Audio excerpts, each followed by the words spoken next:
اور قیامت کے دن سب لوگ اللہ کے سامنے کھڑے ہوں گے تو غریب پیروکار بڑے بن بیٹھنے والوں سے کہیں گے کہ ہم تو تمہارے پیرو تھے، کیا تم اللہ کا کچھ عذاب ہم پر سے دفع کر سکتے ہو؟ وہ کہیں گے کہ اگر اللہ ہم کو ہدایت کرتا تو ہم تم کو ہدایت کرتے۔ اب ہم گھبراہٹ ظاہر کریں یا صبر کریں ہمارے حق میں برابر ہے، کوئی جگہ رہائی کی ہمارے لیے نہیں ہے۔ اور جب حساب کتاب کا کام فیصل ہو چکے گا تو شیطان کہے گا جو وعدہ اللہ نے تم سے کیا تھا وہ تو سچا تھا، اور جو وعدہ میں نے تم سے کیا تھا وہ جھوٹا تھا، اور میرا تم پر کسی طرح کا زور نہیں تھا۔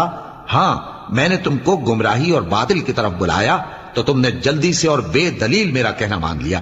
تو آج مجھے ملامت نہ کرو، اپنے آپ ہی کو ملامت کرو۔ نہ میں تمہاری فریاد رسی کر سکتا ہوں اور نہ تم میری فریاد رسی کر سکتے ہو۔ میں اس بات سے انکار کرتا ہوں کہ تم پہلے مجھے شریک بناتے تھے۔ بے شک جو ظالم ہیں ان کے لیے درد دینے والا عذاب